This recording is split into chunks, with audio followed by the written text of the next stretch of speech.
Okay. Welcome. Thank you for coming. I am Meg Lacy, and I'm the chair of the Philippine Study Group of Minnesota. October is the Filipino American History Month. It was in 2009 when Congress passed the resolution declaring October as the Filipino American History Month. And why October? October commemorates the first recorded presence of Filipinos in the continental U.S., and that was on October 18, 1587, when Filipinos, or the so-called Luzones Indios, came ashore from the Spanish galleon and landed what is now Morro Bay, California. Our group, PSGM, celebrates Filipino American History Month every year by either showing Philippine movies with historical significance or by having a presentation of an aspect of our history.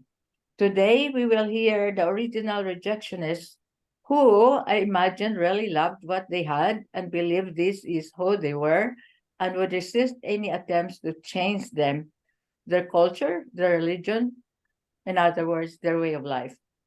I am so proud to have in our ancestry people like the Islamic peoples of Mindanao, the Ifugaos of Northern Luzon, and the Suludnons of Panay, who cannot be bought by promises of good life, people who have a very strong sense of who they are and ready to fight to resist subjugation. About our presenter, Raul Debuque obtained his Bachelor of Science degree from the University of the Philippines, his master's in economics at the London School of Economics, and did some graduate study at the University of Minnesota. His academic background is in economics. However, he has a deep interest in history, philosophy, and human nature. It is my great pleasure to present Raul. We truly appreciate his delving into examining the history of Filipino people. Thank you, Raul, for your work or research in enlightening us and broadening our knowledge on our ancestors who had a great sense of identity. We will have a Q&A after the presentation. To ask your question, you may either use the chat or simply speak up. And if you speak up, have your video on. Again, thank you very much for coming. We truly appreciate you. Before I give the floor to Raul, I would like to announce that our community has another event celebrating our Philippine American History Month on October 15 from 11 to 1 p.m. at the Indigenous Root Center hosted by FIRM and the Indigenous Roots. Hope to see you there. Thank you so much for coming. Mabuhay tayong lahat. Thank you, Meg. Raul is yours. Yes, thank you, Meg, for your glowing introduction. Glowing.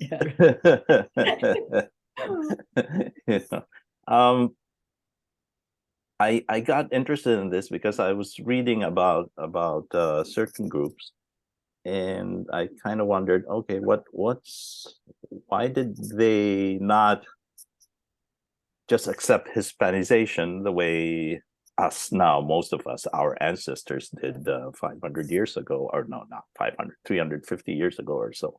So I thought I'd talk about three groups that I read about, and some of them you're pretty much very familiar with, and see what their responses to the Spanish incursion was back in the 1500s when the Spaniards first came. So I will start first. Let's look at the setting of the late pre-Hispanic Philippine society. This is important in a sense. It helps us figure out, okay, so this is why they reacted that way. First of all, we have to remember or know that the basic social political unit back then, I'm talking about the 1550s, 1560s and before, was the clan-based village. and it's called balanghay. It's called other things by other indigenous groups, but the basic setup of society is it's made up of three classes: the nobility, or the datu classes, or in the Suludnon there would be the buyong class, and then the freemen and the enslaved people. That's pretty much all throughout the archipelago. There might be some variations, and maybe a big variation is that the Negritos, I don't think, had slaves or enslaved people. But otherwise, most of Philippine society, in fact, most of the world back then were slave societies. Okay? Second, there was no centralization of political authority, and so there's only alliances and confederations sometimes, and these were all being mediated by kinship relationships, kinship ties. So there are no permanent, state-like entities, and it's a fact of life then that different tribes would be friends, and sometimes they would war against each other. And so that's how it is. And if you think about the Greeks, the ancient Greeks, that was the same thing. They were all Greek, but then they'd fight among each other and raise each other, sometimes city-states, one year, and then the next or 2 years from now, then they're friends again, something like that. Now, roughly speaking, you could divide the archipelago into maybe Muslim areas and Visayan areas. The Mindanao is mainly a Muslim area, and they had started to spread into Luzon, but the Visayas were pagan. Okay, so there was some resistance there. The Muslims just basically said, okay, we will just go straight to Manila, to Luzon. And that time, Manila was a satellite of the Sultanate of Brunei. And Brunei, the Sultanate Brunei, was this big trade, they're a very big trading center, not as big as the Malacca, I think, but still they controlled trade in that area with the Chinese, Japanese, Arab merchants. And the Sultanates of Sulu and Maguindanao were the most powerful Muslim polities, for lack of a better term, in the Philippines at the time. They were the most organized, maybe you might say advanced in terms of organization societies. Okay, so we'll take the Moros first.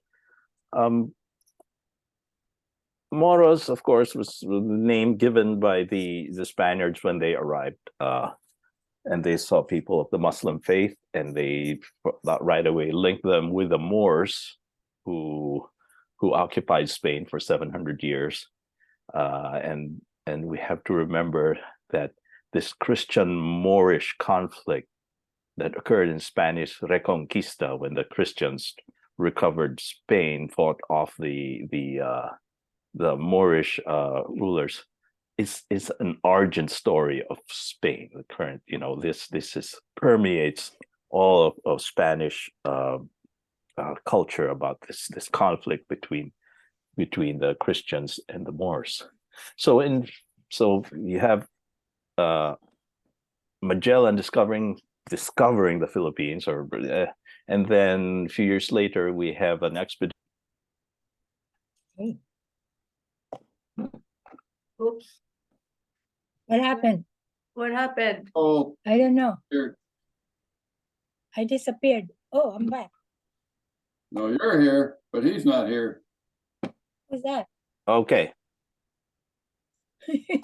What happened? we'll cover it. You need to reshare. Sure, that's what I'm doing. Okay.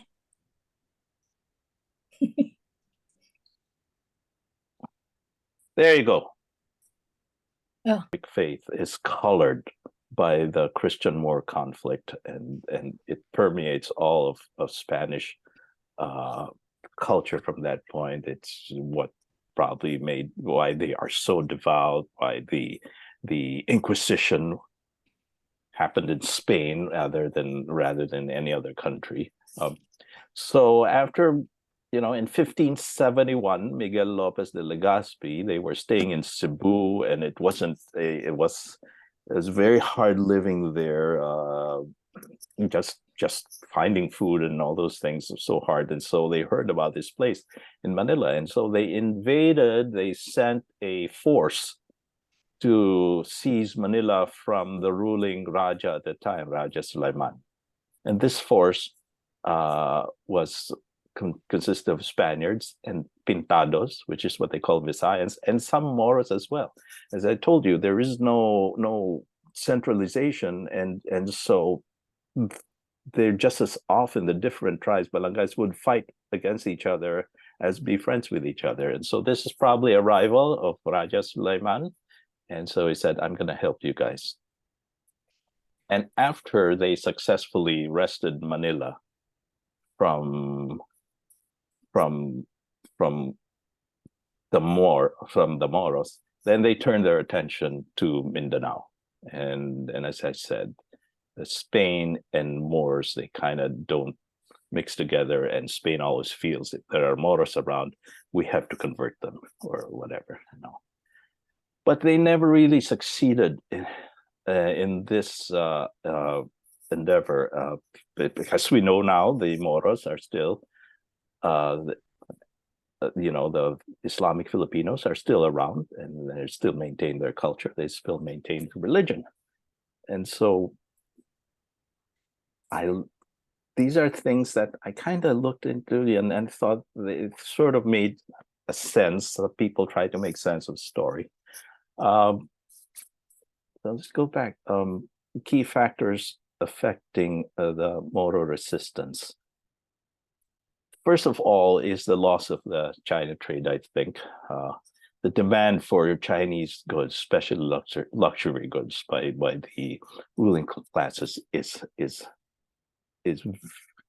very, very high. And they lost this when the for example, when the Sultanate of Brunei, Brunei was kicked out of their links in Manila, because Raja Sulaiman was basically a satellite of the Sultanate of Brunei. Now, what happened aside from that was during the Ming Dynasty, there was a shortage of silver in China, and silver is what they use for coinage. And if you don't have enough currency, that's quite a drag on your economy. And so the Chinese traders, they start to trade more with the Spaniards who have silver from the Americas, right? The Moros and Indios, which basically means the Muslim and non-Muslim Filipinos, would offer, for trade, gold, pearls, wax, beeswax, hardwoods, and birds' nests, But the silver was just more valuable in China at that time, and so they preferred to trade with the Spaniards, who can offer the silver from mines in Bolivia and Mexico that were run using enslaved Native Americans, by the way, they were very cruel mines. Operations, if you've heard about Potosi, where thousands of indigenous Americans died digging for silver. So the Moros were knocked out of the trading system, which used to be very lucrative. They were not completely knocked out, but certainly it was not as lucrative as it used to be. So that's one factor, loss of the China trade. Second, the Spanish colonial administrative policy. And what's their policy? Their policy is reducción.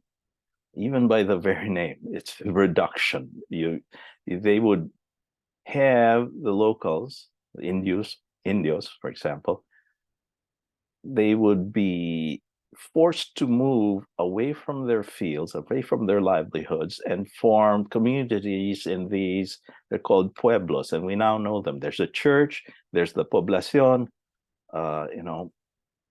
And this was the heart of the Spanish program, to turn Indios into loyal and pious, Hispanized, Christianized, and tax-paying subjects of Spain.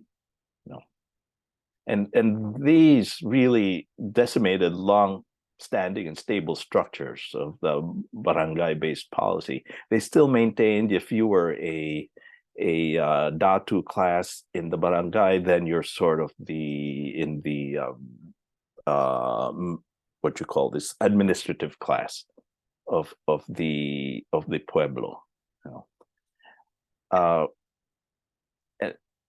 It also left the Indios or the native Filipinos unarmed, because they said, okay, we're now here. You can't walk around with your spear and your sword and your shield anymore.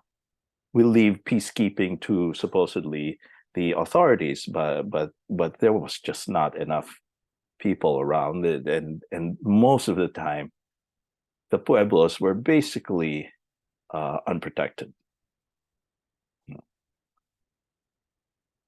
So that's when the friar became sort of the point man in the Spanish colonial enterprise. He was the direct representative, basically, of the crown to the subjects.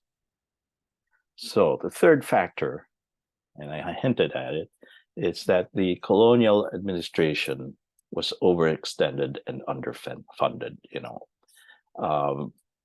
Again, they would send expeditions to quell the quote unquote troublesome datus, and they would succeed, but then they would leave, and then the Moro datus would go back, and they would just go into the hinterlands.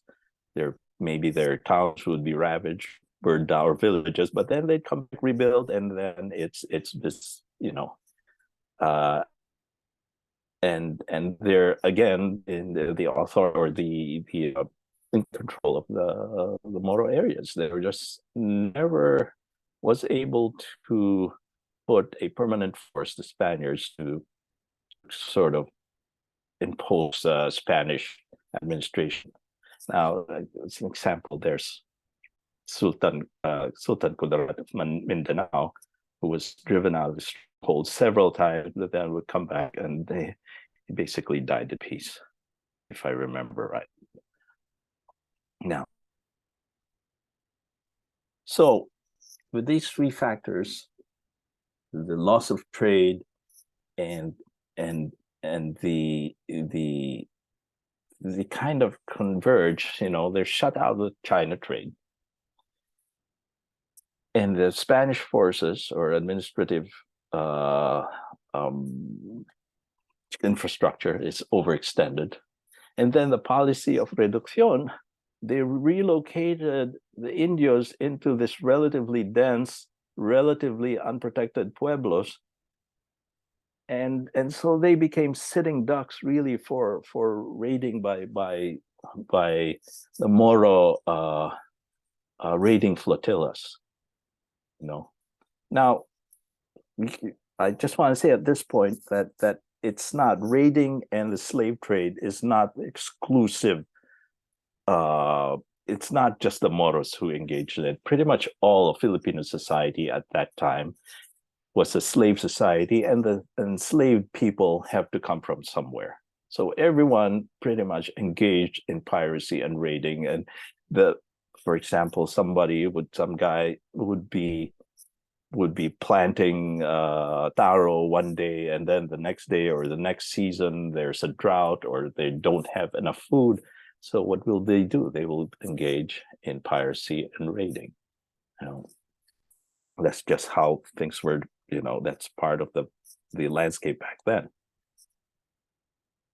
But in the case of the Moros, they intensified their raiding and piracy, because that's the only way the best way for them to defend against Spanish incursion and Spanish attempts to basically colonize them. So the Moro raiding flotillas would range all over the Visayas and Luzon. And, you know, these are all the routes that they took, and they actually went all the way up north over here, just raiding the coastal cities or maybe up the rivers, and sometimes villages would lose 40% and upwards of their population to raiding. Some would be killed, a lot will be captured and sold into the slave markets. There's some accounts of 100% of the village gone.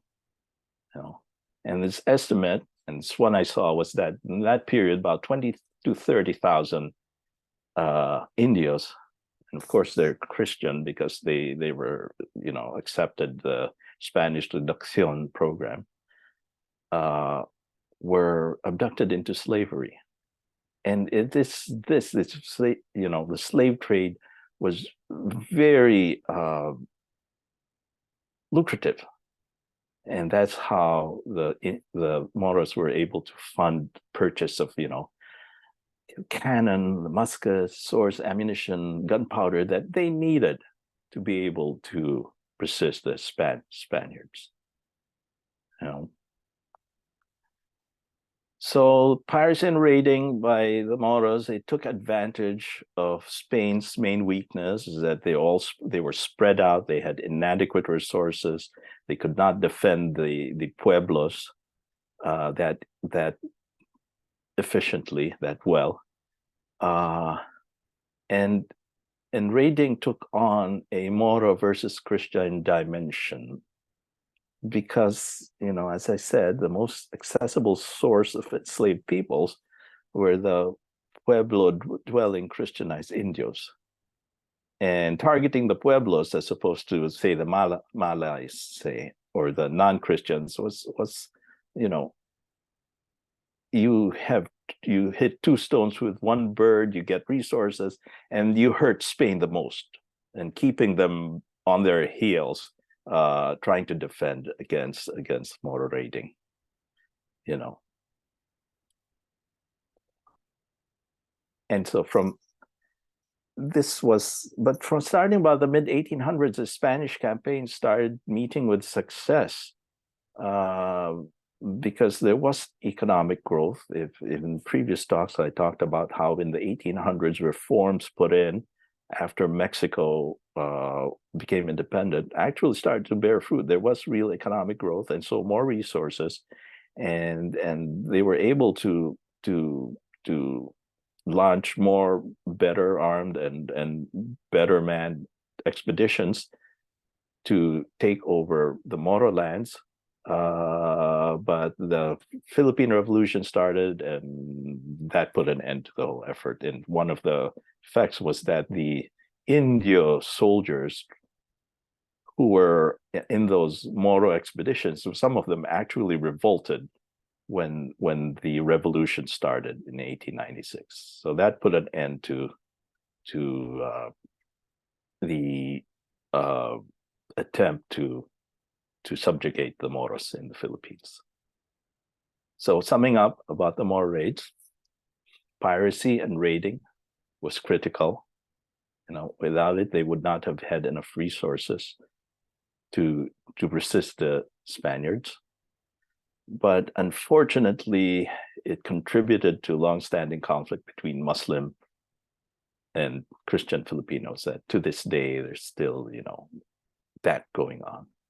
You know, so that's what I take to be the how the Moros were able to resist Spanish subjugation, colonization. We'll have the next group.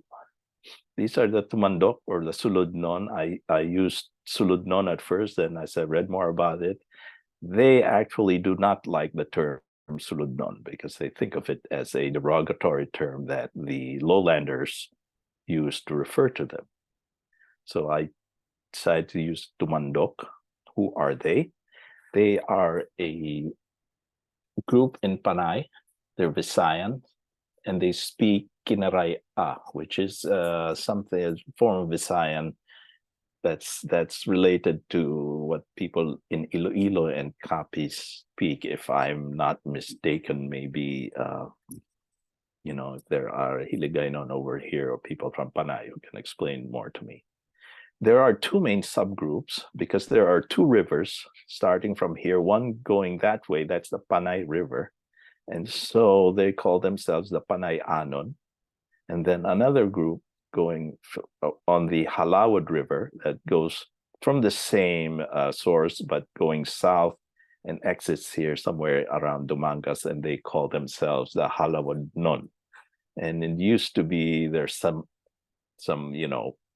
I would call enmity, but there used to be, the two groups used to be at odds, and usually it's over women being abducted to become wives or something, So they are a non-sedentary people organized in clan-based villages, and non-sedentary because they practice a roving Swidden agriculture, kaingin. They burn down the field and plant their crops in it, and then after 2 years, they move on to more fertile lands.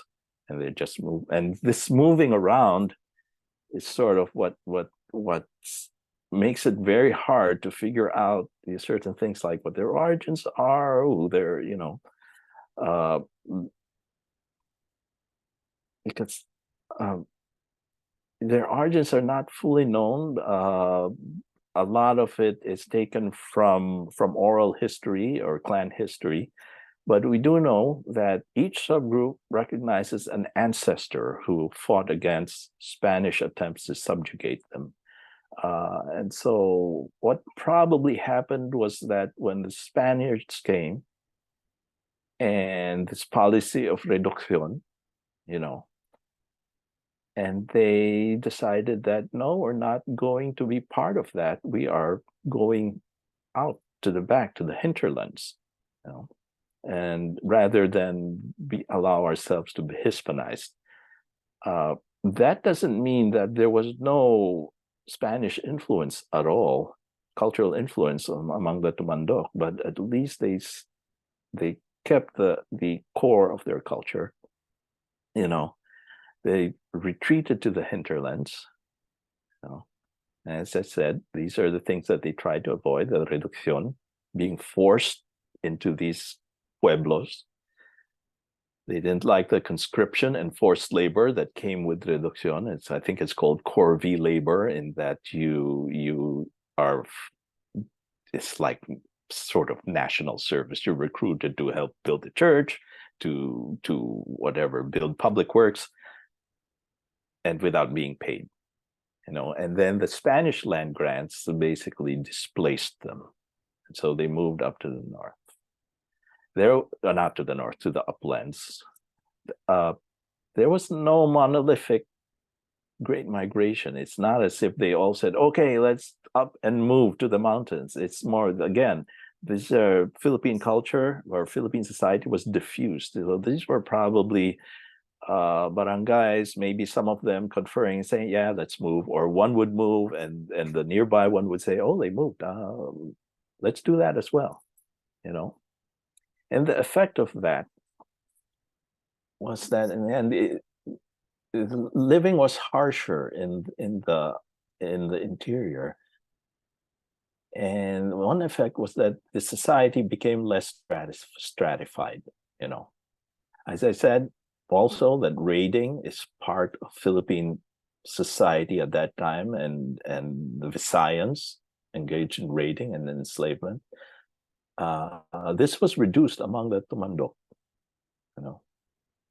and the slave system was abandoned, and the division of labor between the classes became less pronounced. It used to be that you would have the lower classes doing all the planting, and then the dato class would just basically kind of supervise them.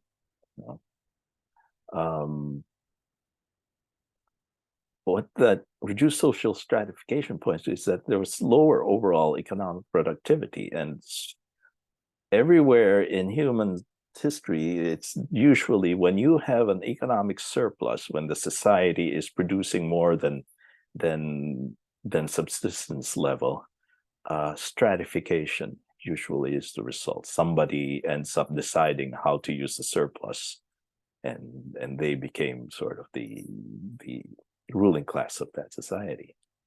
So, what are features of the Tumandok society that I think are kind of interesting?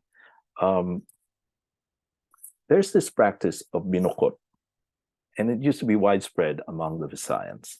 And it's only, it's only the Tumandok now who practice them, or at least until very lately.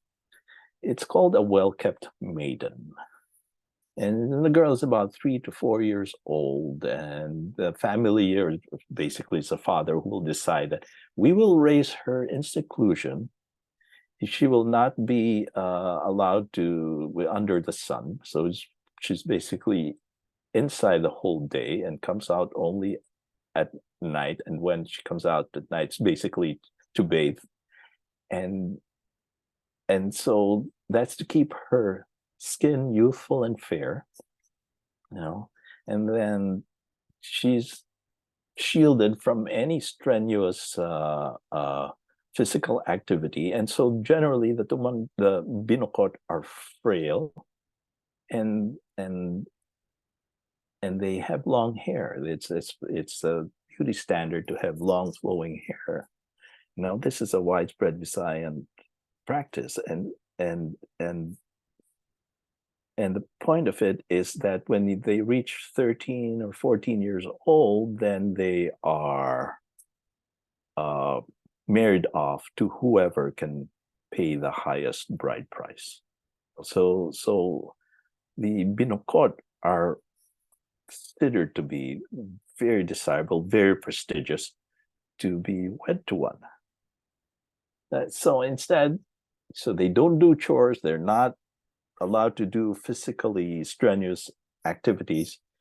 What they become are vessels of cultural transmission, because what they do then is that they learn all the cultural traditions, the songs, the embroideries, the dances. But among the binukot, the most important thing that they learn is they memorize the binukot epic poetry. They call it Sugidanon, of the Panay Bukidnon. And these are, very long epics about their, origin story and their gods and their ancestors and things like that. So let me just say about the binukot standard of beauty is that she's frail. She's fair-skinned and possesses long flowing hair. So here's one picture from the Boxer Codex, and says there from I found this is what a binukot lady looks like. When she's obviously, this is after she's been married off, so she's able to come out and mingle more with society. So that's one tradition that I think is worth noting about the Tumandok. The second one is their epic poetry. So it's, again, this is a very long volume, about 10 to 15 volumes or episodes. The count depends on who's counting. Some count 2 books or volumes as one. But it's at least 28,000 verses, and when it's continuously chanted in its original form without any break, it would take about 3 days of continuous recitation, but nobody does that. Usually it takes around 2 months of ritual presentation or chanting to go through the whole cycle, And it talks about the main subjects are 3 demigod brothers, Labaudongon, Humadapnon, and Dumalapdap. And it's already been, there have been attempts to dramatize parts of it. And this is the picture that I got. It's from a Iloilo-based theater company. from the University, I think, of the Visayas. And in the mid-1990s, at least 55 chanters have been identified who could recite the whole epic on their own, from memory. And if you go through look for them at YouTube, you'd see one example, and it's actually singing, and there's very expressive, and it's the form of basically entertainment and also a ritual for the tumandok. Okay. And so there were still some binukot who the last maybe generation, and some of them might still be alive today, but they're elderly now, and their children basically, they said, it's not something practical in this day and age. And so there's two features, and I'd like to reflect now on what they are in the present, how it affects its effect on the rest of the Philippine culture and society. And I'm looking casually at photos. You can find them in the internet of Filipinas during the turn of the century, or towards the end of the Spanish rule and beginning of American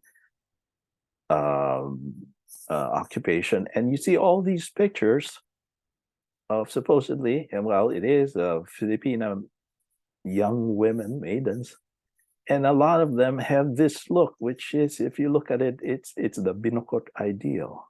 And I think if you watch movies, Filipino movies, you still see that the long hair, fair skin, and the frail build. It's I think that's directly out of the binukot ideal of beauty over there, And then if you look at folk epic poetry, yeah, I'm just reflecting from looking at the binukot and their experience. There are about 20 known traditional epic poems, but most of them are from the pagan Lumad and Moro traditions. And as one historian said, true epic poetry is today found chiefly among the pagan groups and the Moros. So it's disappeared among the what we think of as the non-indigenous groups, the lowland Tagalogs, the lowland Visayas, and the different language groups, dialects. It's disappeared. So we've lost that, and we only have it mainly through the Moro, Lumad, and pagan traditions. Now there are two, the Ilocano Lamang and the Bicolano Ibalong, which somehow has been preserved, but it's very Christianized now in their version, in their narration. Okay. So it's looking at the tumandok, the thing that I find value there is it gives us a window into what the Philippine society would look like without the Spanish influence. Something I'm not gonna start saying, oh, this is pure and this is not pure, this version, but this is maybe before and after Spanish influence came in. So let me go into the third group then. And they're the Cordilleras. I used to think that it was Ifugaos, but turns out Ifugaos are only one of the Cordilleran groups. These are the Filipino ethno-linguistic groups that basically live up there in the mountain provinces. And if I just point back to a previous talk I said about the Austronesian expansion that happened starting 7,000 years ago, and basically this group of people coming down from this part of China, I hope you can see it, and Taiwan, and then from there they spread all over the Indian Ocean and the Pacific Ocean, and the Cordilleran groups, and I'll talk a little later about what particular groups they are sort of like almost a direct, should I say, descendant or whatever of that original group of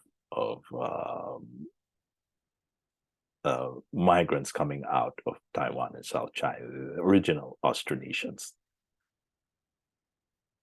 So this is a view of the northern part of Luzon, and this is thought of as what consider the Cordillera groups. That's the Apayao, the Kalingas, and then we have Bontoc province, the Ifugao province, and Benguet province, I believe. And these are different ethno-linguistic groups, but they're all very related to each other in terms of languages are very similar, practices are very similar, and they basically consider themselves, we're all Cordillerans, we're one people. And when Spanish arrived, again, they wanted to enforce this policy of reducción. Reducción is a way to put you under Spanish administration and convert you, or try to convert you. So what were the Spanish colonial aims? Of course, that's standard. We want you to be, loyal, pious Spanish subjects. Then they heard about Cordillera gold, and so in the 1600s there was an attempt to seize the Cordillera gold mines, but they were unsuccessful. As I said, the Cordillerans were never fully, completely subjugated. Parts were, but in the end, when the Spanish colonial era ended, they were never able to completely put this area under Spanish administration. Then later on, when they gave up on the gold,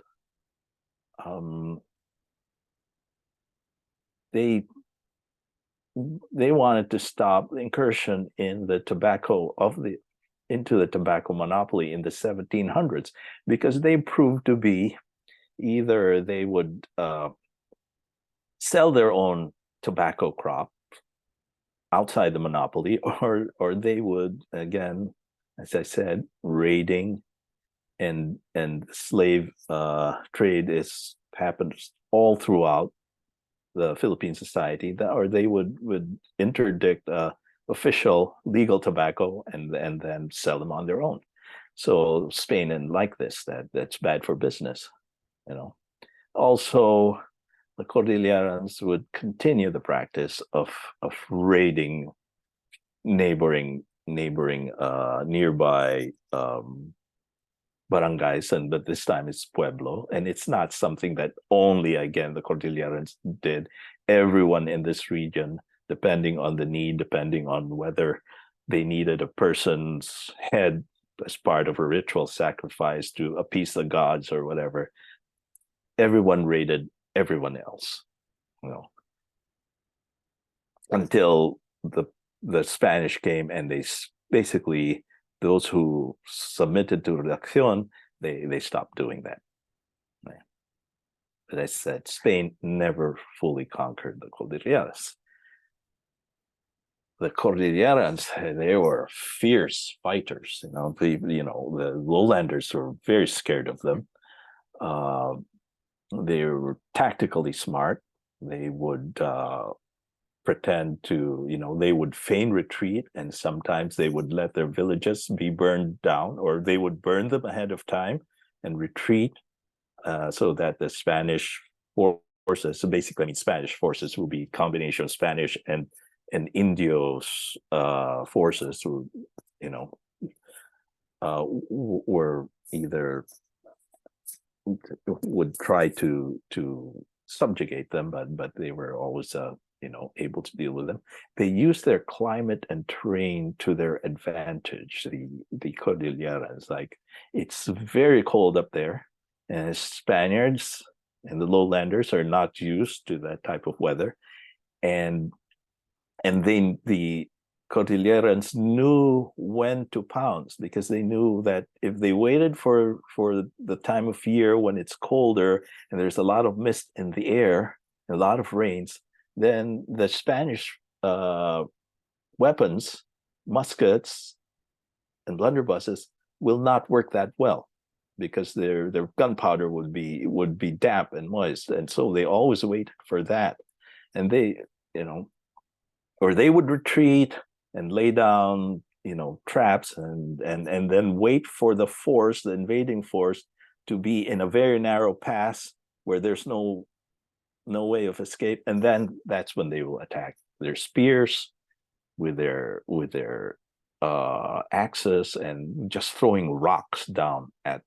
the invading, at the expeditionary force. So their general strategy, of course, was to retreat to the highlands. And actually, the population in the highlands rose during that time, starting from about the 1600s. But this sustained resistance, of course, just like with the Moros, they required an increase in resources. And there's a proposition that the rice terraces, building of the rice terraces, was instrumental in the Cordillerans being able to resist Spain. Now, there's this widespread belief. If you go on the internet, you'll say rice terraces, you'll always hear the story. The rice terraces are 2,000 years old. It was postulated by a anthropologist way back then, and somehow it got stuck. And even if you go to supposedly official government websites, or maybe even tourism websites, and they always say these are 2,000 years old. It looks like that they're not. And this is what's nice about the current research, is they get the standard historical research using documents from Spanish archives, Spanish language archives, and they look into oral histories, and then they put in, they add in what they find out from modern archaeological methods. And it looks like that the rice terraces, which means the advent of wet rice agriculture in the Cordilleras, really started around 1640. Because wet rice is more productive than swidden agriculture. And so this is what allowed the Cordillerans to be able to sustain the resistance. They would not starve to death. They would have enough to trade for, other needs, that in weapons or things like that. And the social political structures evolved as well to be able to engage in wet rice cultivation, which I think maybe Paul Bloom would know more about this, but it's a lot more complicated than swidden agriculture. So I'll just a brief look about the findings from the archaeological project or research. So I hope you're able to see this. These are the different layers that was dug into the archaeological site, and at 160, so the depth, as the deeper you dig, the further back in time you go, and so this is from a village called Kiangan, which is thought of by the Ifugaos as sort of their like ancestral home or that kind of thing, because when the researcher, his name is Stephen Acabado, and he worked with the residents from the beginning. He asked them, which one should we investigate? And they all said, at least the Ifugaos, this is in Ifugao territory, said, we want to look into the old Kiangan village. It was a village that was burned down by the Spanish, I believe around the 1800s, because this is sort of like are thought of as their ancestral home. So what they found out was that the Ifugaos, and this is in other sites, in other parts of the Cordilleras, basically the same pattern. The main crop back in until about the 1600s was taro. That was their staple food, you know. And it's only around 1640 when rice appeared.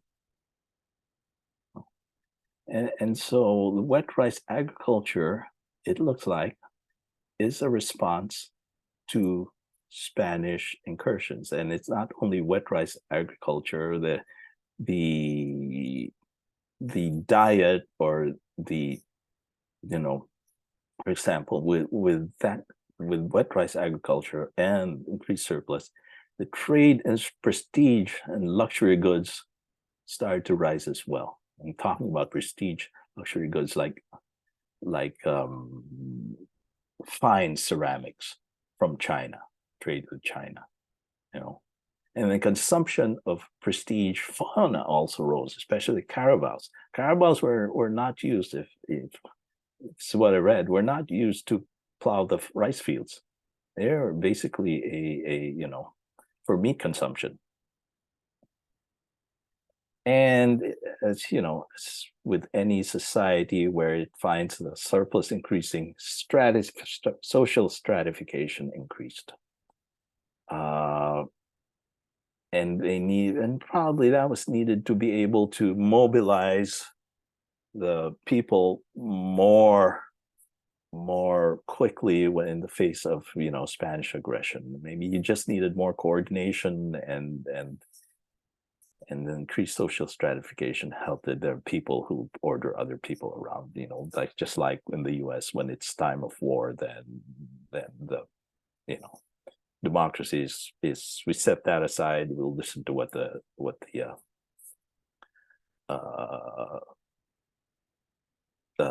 army says to protect the country. It's like that.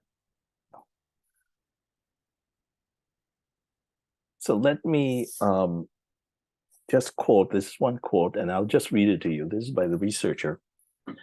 Amid the constant attempts at incursion by the Spanish during the period of conquest, the Ifugao people maintained strong social cohesion by establishing a combination of wet rice cultivation practice, reflected as recent construction of rice terraces, and rice field ownership associated with elite status via intensified rituals. You know, as part of this, of cementing the social, or achieving the social organization coordination needed,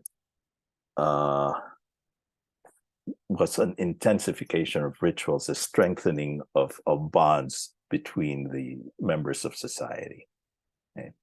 These practices led to a robust social and economic autonomy that became an integral aspect of indigenous resistance, which ultimately allowed the area to stay free of Spanish political control.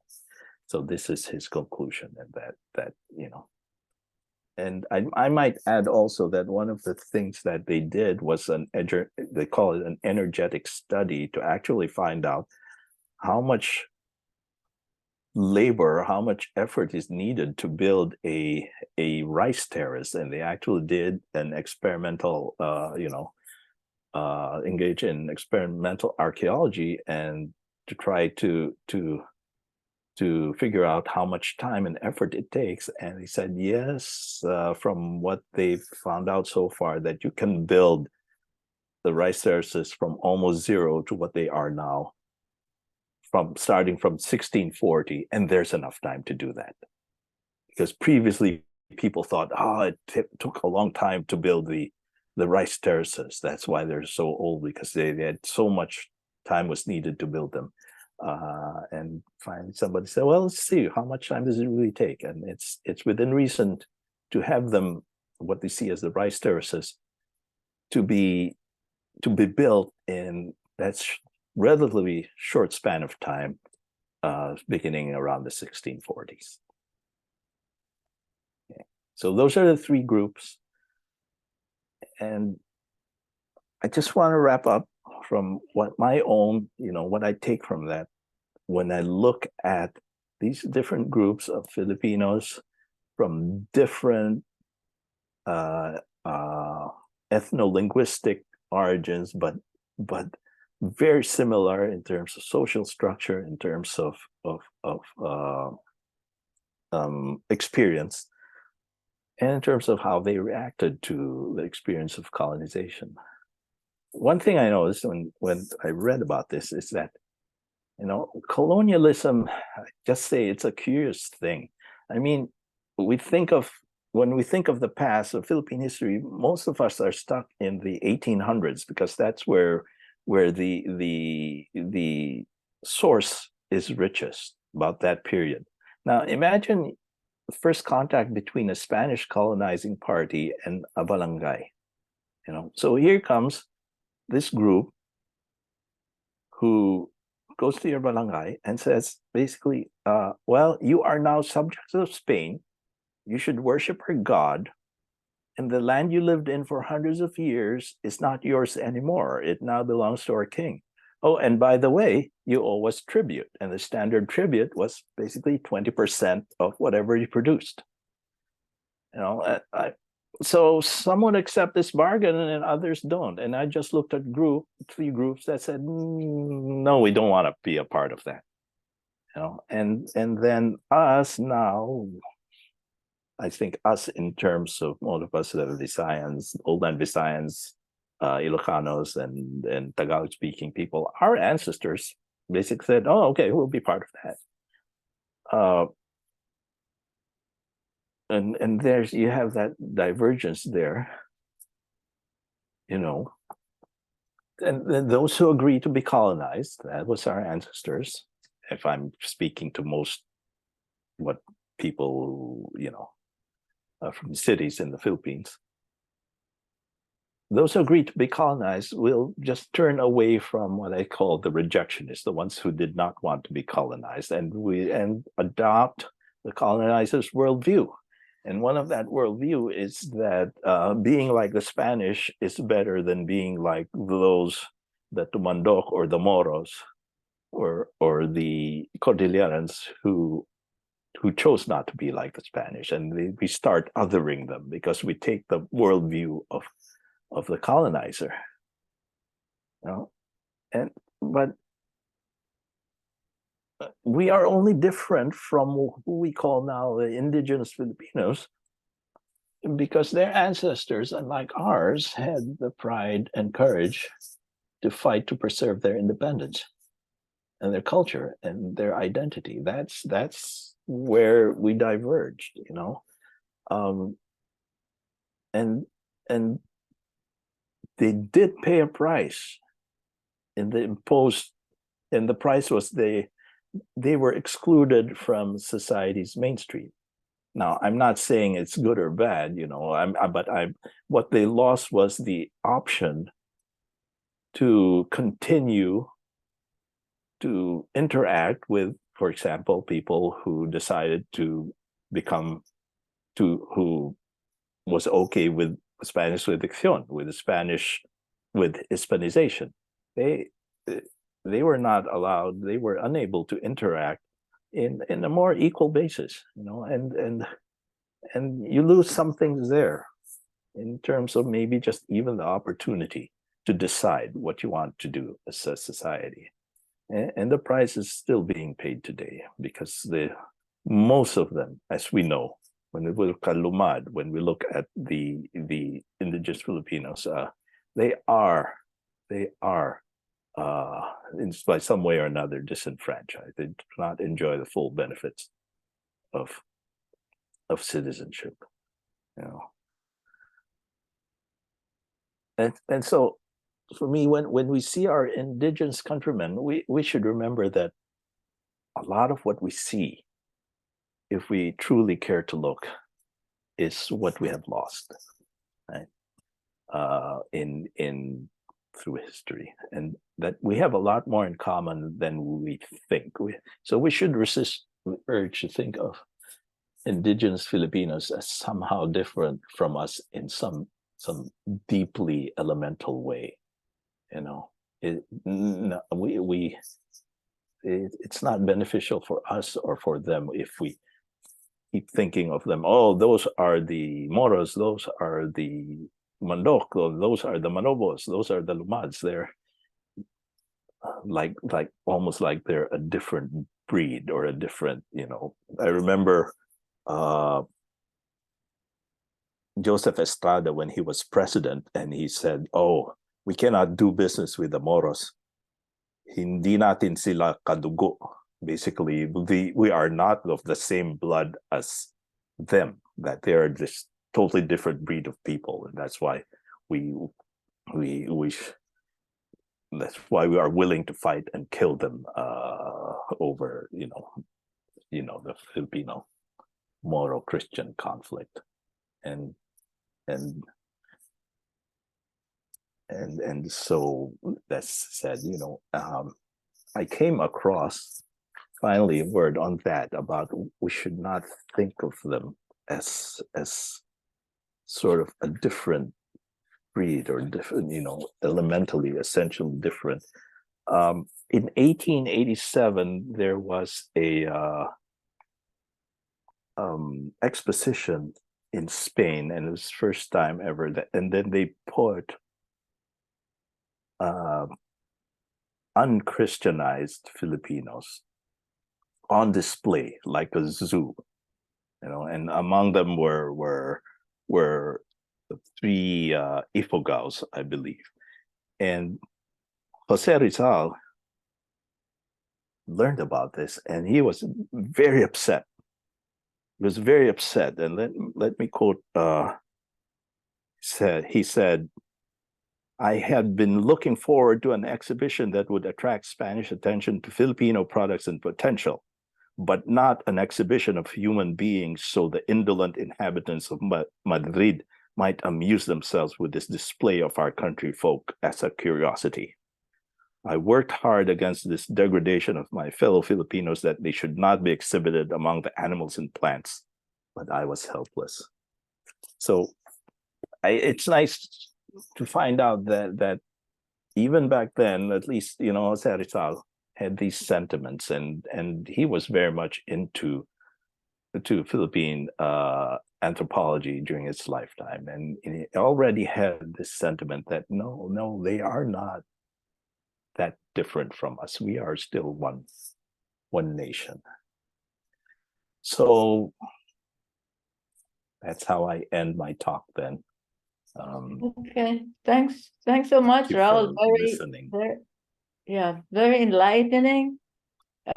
Slides very good. So, well, thank you. I got this perception of when you were talking about the binokot, that those women were like more Spanish, but I now realize that was binokot. I always think their clothes were like Spanish way of dressing. So that's another part of that I have to declutter my mind about that. Well, yeah. Okay, so I just want to make clear the pictures I showed of the Filipinas. They were not binokot. I was just pointing out that was the standard of beauty that seems to have permeated throughout the Philippines. And I also kind of impressed about these. They're involved themselves in epic poetry, and considering where they so in a way it's mostly vocal, right? And so yes, it's not written down. It's not written down. Yeah. It's only recently where a transcript was made, and excuse me, but yes, that is very impressive. It's one of the longest epics, by the way, in the world. The Hinalawod. You know. So we got really very impressive ancestors. Okay, Yes, some other questions. I open the floor for questions. I have a question, Raul. This is Art. Oh, hi, Art. When I was growing up in Ilocos, there was we call it dalot. It's Yes. like an epic poetry, and these were people, very specialized people who were able to sing this and recite this for a long Right. period of time. It reminded me of what you were talking about, and this is in Ilocos. Yes, and were they singing about lamang? Is that the story that they're relating, or some other? I don't know, because at that time, I was still growing up.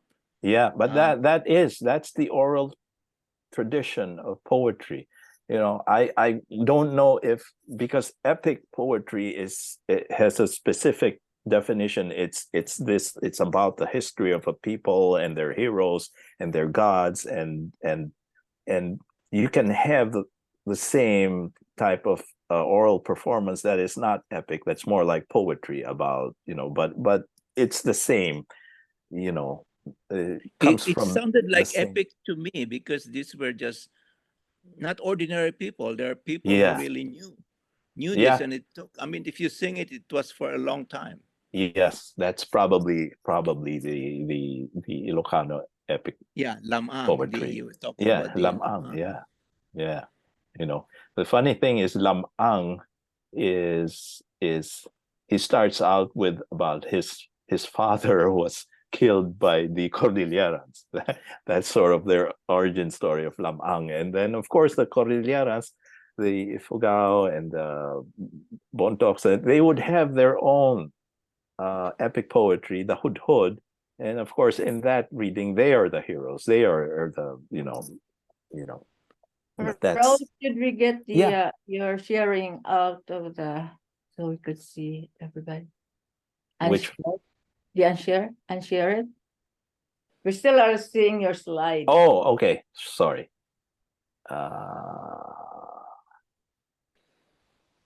Otherwise, if it's okay, great. Yeah. Okay. Yeah. Where am I now? Okay. Okay. More question. I have a comment. A day or two ago, we had a Zoom talk from Jeannie Rose Haya, and she talked about the Lumad people and their horrible treatment by Duterte and by Marcos Jr. And she said that there were 14 to 16 million indigenous people in the Philippines. That means a sixth of the current population is indigenous, and as we know, hiding up in the hills and still abused terribly. So obviously their treatment is a major problem in the Philippines. Absolutely. Yeah. If you heard of the massacre in Panay a year ago, the people who were massacred there were Tumandok elders, and they were opposing the dam project in the very river. It's called Halao River, but it's really the indigenous name is Halawod, Halawod River, and that's the exact river that where this epic poetry, the people who lived around the Halawod. This is source of this epic poem, Halawodnon, is from, and so they are still facing disenfranchisement, and it's and only because their ancestors said, we have our identity and we want to preserve it as much as we can. I'd like to comment on that. Study that one in detail. The dam, there were 9 elders killed and 16. Yes. That was 2.5 years ago, by the way. And it was over a dam that is going to benefit the lowlanders with more irrigation and protecting the lowlanders from flooding. But Right. like a large number of villages of the Mandok. Yeah, would be negatively affected. And one of the things is that the this is funded by the Korean government, and the Koreans said that you're supposed to consult with the local residents and about the right way to do this, about the and that the Mandok said that they never consulted us. They only told us in 2014 that, oh, we're going to build a dam and you guys have to leave. History of disenfranchisement, of mistreatment of the indigenous Filipinos is, Okay, I have some people raising their hand. May I call Sure. on Digna? Digna? Hi, Digna. Hello po. Thank you so much. First of all, I would say thank you so much, Raul, for having this different way of approaching history from the point of view of the rejectionists, as you used it. I think I'm in this light, I'm thinking of Philippine education system, the curriculum, because growing up and having had my university education in the Philippines, we always read books that is pro-colonizer. So we always accepted, so I am an Igorot myself, and I always accepted that I am the dog-eating savage person and Right. half human, something like that. And up to this day, my wish is how can open conversation about history from the perspective of the other be included in the curriculum of the Philippine education system. As an indigenous person myself, as an Igorot, I am thankful of colonization because it got me to where I am now. I can be in both worlds, in the white world and in the indigenous world. But at the same time, I think it's high time that we looked at, like, what is the other side of history? What is the perspective from those who were not heard? So I really appreciate your talk. I think this is a start of looking, decolonizing, and looking at other voices as part of our history. Thank you so much. Well, Thank you, I'm glad you liked it, Digna. I want to, as I said, when I emailed you earlier about this talk, I really wanted to make sure that I presented things fairly as I could, and I hope I was able to do that. Yeah. No, you did wonderful. And just one last thing, one proof that to support your proposition too of the rejection of being under the Spanish colonization is the Claveria Declaration, where the Spanish rulers required all Filipinos to have Spanish-sounding family names like Reyes, or like they say, like our names now. Yes, our last names now. In Ifugao, for example, as you mentioned, or in the Cordilleras, the last name of many of the first families are their ancestors' first name. Dulnuan, for example, is an elder name. So Bumo, for example, so they did not get Reyes, Abad, or something like that. So that's one. I think Claveria Declaration was not able to get through most of Cordilleras. Okay. I see Jen, you're raising your hand. Yeah, thanks, Meg. Thank you, Raul. I really appreciate the history, especially as somebody who's just starting to learn more about Filipino history. And I was curious on your last slide. you kind of mentioned the price that the rejectionists sort of has paid because of their resistance. And this is just more of a comment, but I was thinking of, what the price, my family, my ancestors have paid for taking on the colonizers' worldview. Because I think that personally, I feel like there was a price paid. Obviously, there's a lot of kind of economic materialist benefits from taking on the colonizers' view, which I definitely benefit from. But it also feels like there was a price paid for those who didn't resist. I believe so too. As I said there, when we look at the people who we now call the indigenous Filipinos, as I said, what we see is a lot of what we see is what we lost in terms of by turning to Spain, allowing ourselves to be Hispanized, and I'm not going to make a judgment, is that good or bad or whatever. Each person has to make that judgment, but it's kind of just makes you makes you realize that there's more to us, our history, our cultural history, than what we normally think is the case, and it would be, it doesn't hurt to learn about